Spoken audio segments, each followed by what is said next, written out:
Vamos a presentar nuestra exposición y el tema que nos ha tocado desarrollar se titula Nivel de conocimiento de infección de toxoplasmosis en mujeres gestantes. Los integrantes son Alexandra Chan, Natalie Marroquín y Romina Tapia. Siguiente. Dentro de las generalidades y la etiología de esta enfermedad, vamos a hablar un poco más acerca del Toxoplasma gondii. Es un parásito intracelular estricto que tiene un ciclo biológico muy completo. Y las tres formas básicas que va a presentar son taquizoíto, quiste tisular o quiste. Presenta fase sexual, la que se da en las células epiteliales de la mucosa del intestino delgado del hospedador definitivo, que es el gato doméstico y otros felinos. También una fase asexual en los tejidos de los hospedadores intermediarios, que son los mamíferos, incluidos el humano, y también algunas especies de aves. En la persona infectada que es inmunocompetente se van a formar quistes tisulares, en especial en los músculos y cerebro, que contienen las formas vivas de replicación lenta del protozoo y que van a persistir en el organismo humano durante toda su vida. De forma muy resumida y esquemática, como vemos en la imagen, el ciclo de vida de Toxoplasma gondii pasa por estas fases que a continuación les voy a mencionar. Primero, en el gato, Toxoplasma gondii se puede reproducir mediante una reproducción asexual y formar los oquistes con esporozoitos. Los oquistes van a ser liberados al medio con las heces del gato. Entonces, un hospedador intermediario, incluido el ser humano, va a ingerir estos oquistes a través del agua, tierra, comida contaminada o heces de gato. Estos oquistes se van a liberar y en la cual van a liberar los esporozoitos en el intestino y van a infectar las células epiteliales de la mucosa. Entonces, estos esporozoitos se multiplican y se van a diferenciar en taquizoitos, que pueden abandonar el intestino al infectar estos tejidos. De 7 a 10 días tras esta infección, los taquizoitos se van a diferenciar en bradizoitos, que se van a multiplicar mucho más lentamente y forman los quistes tisulares. Entonces, cuando el gato ingiere estos quistes tisulares, por ejemplo, al comerse un ratón infectado, los bradizoitos contenidos en este quiste podrán diferenciarse en gametocitos, lo que va a permitir la reproducción sexual y de esa manera se va a completar el ciclo biológico. Siguiente. Ok. Respecto a las fuentes de contaminación, presentan muchos. Dentro de las principales van a estar las heces. Como sabemos, el gato doméstico tiene gran importancia en este ciclo biológico y por tanto es el único que va a desarrollar la fase enteroepitelial, con la formación y excreción de oquistes, y justamente estos se van a dar mediante las heces. Otra fuente de contaminación es el agua, suelo y alimentos, que son básicamente contaminados con heces de gato infectados, y esto va a contribuir a ser fuentes de infección. Por otro lado, las frutas, hortalizas, también pueden contaminarse con Toxoplasma gondii y también ser fuente de transmisión al ser consumidas por los hospedadores. La carne cruda o insuficientemente cocida también es una fuente de contaminación. Asimismo, la leche cruda, los huevos crudos.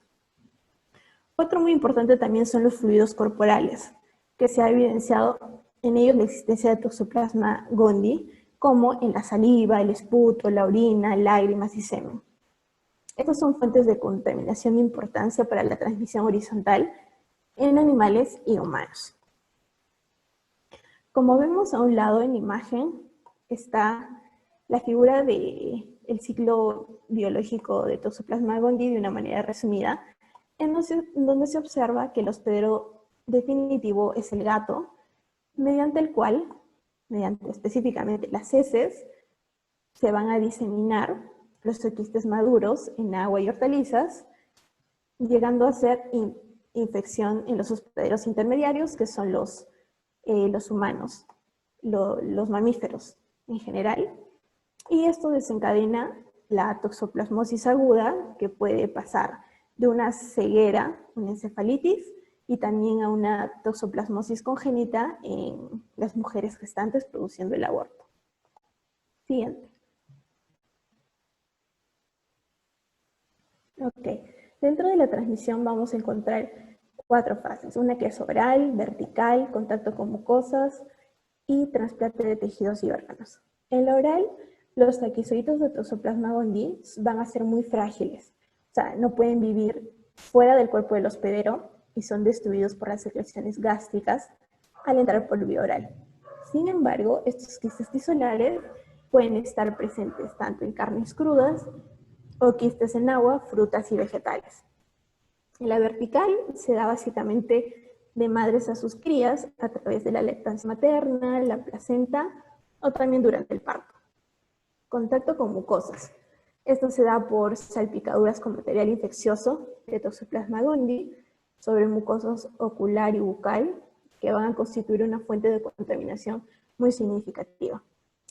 Dentro del trasplante de tejidos y órganos, es importante que los gatos donadores tengan que ser examinados previamente para evitar una transmisión de Toxoplasma gondii a los animales que van a ser receptores, ¿no? Lo mismo sucede para el caso de transfusión sanguínea. Otros trabajos han señalado que hasta el 96% de los gatos pueden infectarse al ingerir bradyzoitos en quistes tisulares, y el 47% con oquistes y 44% con taquizoitos. Ya, la epidemiología, la toxoplasmosis es una de las zoonosis más difundidas debido a la gran variedad de hospedadores que éste puede tener. La mortalidad y la morbilidad de esta enfermedad es aparentemente baja, pero sin embargo es un importante problema de salud pública cuando está ligada a diferentes grupos de individuos, ya que afecta más a los individuos inmunosuprimidos o de mujeres embarazadas. La incidencia durante el embarazo varía, depende de muchos factores. Puede ser por la zona geográfica, por el estilo de vida y el nivel socioeconómico de la población. A la prevalencia de esta parasitosis en nuestro medio ronda a un 25%, pero hay zonas como en el país de Brasil, donde la prevalencia es mucho más alta y mucho más estudiada a diferencia de otros lugares en el mundo. Afecta básicamente a 1 de cada 30.000 nacidos. Entonces, los animales domésticos, como las ovejas, las cabras, los cerdos, los conejos y las vacas, son animales que esta enfermedad da demasiado impacto económico, ya que desencadena un número de abortos y elevadas tasas de mortalidad neonatal. En lo que es la relación del toxoplasmosis con el embarazo, la transmisión se da de forma vertical y es llamado también la toxoplasmosis congénita, en la cual se produce cuando una gestante sufre una infección aguda y la transmite al feto. Si la enfermedad llega a afectar al feto, puede ser tan grave que llega a causar muerte o graves lesiones en la vida postnatal o cursar una infección subclínica. La transmisión de la toxoplasmosis es menos frecuente cuando la infección se adquiere en la semana 10 de la gestación y se considera rara la infección si se adquiere antes de la concepción. En el periodo periconcepcional, principalmente en las 4 primeras semanas de incidencia de infección, es muy baja, pero si llegara a ocurrir, esta infección llegaría a ser muy grave para el feto. Y las tasas de transmisión fetal aumentan de acuerdo a cómo va avanzando la gestación. Sin embargo, disminuye la gravedad de la infección letal. Entonces, en conclusión, podemos decir que influye demasiado lo que es las etapas de la gestación en cuanto le dé la transmisión de la toxoplasmosis. Porque cuando se da una infección materna precoz puede provocar la muerte del feto hasta en abortos espontáneos. El nivel de conocimiento de mujeres gestantes. Nosotros trabajamos 2 estudios importantes que veían justamente el nivel de conocimiento de las mujeres gestantes ante esta enfermedad. El primero es del Instituto Nacional Materno Perinatal, que este es un estudio que se da en septiembre y noviembre del 2017 y se realizan unas 250 encuestas sobre el nivel de conocimiento de toxoplasmosis en mujeres gestantes, dando como resultado diferentes puntos, pero el primero habla sobre las personas encuestadas, el 76.8% no tenían conocimiento sobre esta enfermedad de toxoplasmosis. Después, el segundo dígito fue el 15.6% tenían conocimiento de esta enfermedad y sí sabían quién lo transmitía, mientras que el 7.6% tenían conocimiento de la enfermedad, pero no sabían quién lo transmitía. Entonces, ahí se ve la gran diferencia de rangos. También esta encuesta fue evocada a lo que es según el conocimiento, según el grado de instrucción y a la ocupación que tenían estas personas, dando como resultado que las mujeres que tenían primaria incompleta fueron de 0.4 y las que tenían primaria completa fue de 1.2. En el nivel de secundaria, tenían secundaria incompleta 2% y la secundaria completa el 56.4%. En lo que es superior técnico, el 25.2% presentaba estos estudios y estudios universitarios tenían el 14.4%. Con respecto a lo que es la ocupación de estas personas encuestadas, el 72.4% indicaron que eran amas de casa, mientras los otros porcentajes, tenemos 10.4% eran profesionales universitarias, el 8.8% tenían otras ocupaciones y el 8.4% tenía una profesión técnica. Entonces podemos llegar a concluir de estas preguntas que la mayoría de gestantes contaba con una secundaria completa del 56.8% y tenían en su gran mayoría la ocupación de amas de casa. Además, indicaron del porcentaje de personas que indicaron que sí sabían sobre esta enfermedad y también sabían quién lo transmitía esta enfermedad, indicaron que ellos se enteraron de esta enfermedad por diferentes medios de información, medios como el internet, el hospital, la televisión o la universidad.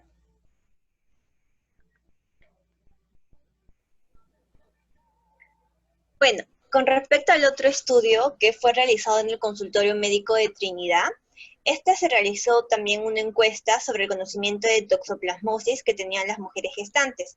Y aquí fueron a 15 personas. Y el resultado que se obtuvo fue de que el 100% de estas personas no tenían conocimiento sobre las medidas de prevención y las manifestaciones clínicas. El 93.3% tampoco no tenía conocimiento de cuáles eran las vías de transmisión.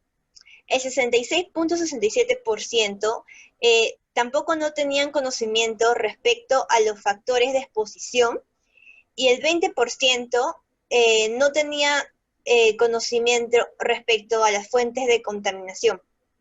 Además, esta encuesta se enfocó en el conocimiento de la toxoplasmosis según la ocupación que éstas poseían, en las cuales se vio reflejada de que el 100% de estas mujeres gestantes que tenían la ocupación de estudiantes no tenían ningún conocimiento. El 95.83% que tenían ocupación de amas de casa tampoco presentaban conocimiento. Y solo el 14% que tenían ocupación de trabajadoras, estas sí tenían conocimiento sobre toxoplasmosis.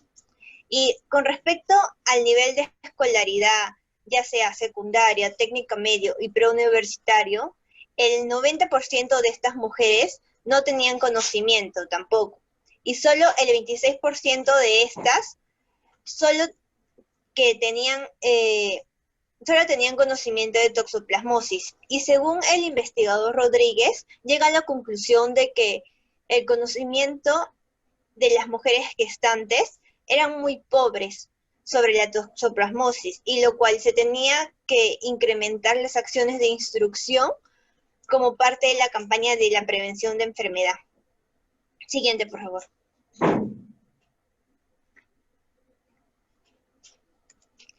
Ya, con respecto a las prácticas de las mujeres gestantes con relación de la zoonosis, bueno, aquí se realizó en un Instituto Nacional Materno Perinatal, que fue ubicado en el distrito de Cercado de Lima, donde las prácticas de estas mujeres estaban relacionadas con el animal de compañía que éstas tenían, ya sea antes y después de saber que éstas se encontraban gestando. Entre las prácticas tenemos besar al animal, acariciarlo, dormir con ellos, limpiar la cama, limpiar las heces del animal, jugar con ellos, sacar a pasear o deshacerse de ellos. Entonces, antes de conocer de que las mujeres estaban gestando, normalmente estas hacían estas actividades, pero después de conocer de que estaban gestando, entonces empezaron a reducir la mayoría de estas actividades, de las cuales estas las hacían con menor frecuencia, y entre ellas tenemos como que dormir con el animal, pesarlo, limpiar las heces, jugar con ellos, sacarlos a pasear o deshacerse de ellos. Siguiente.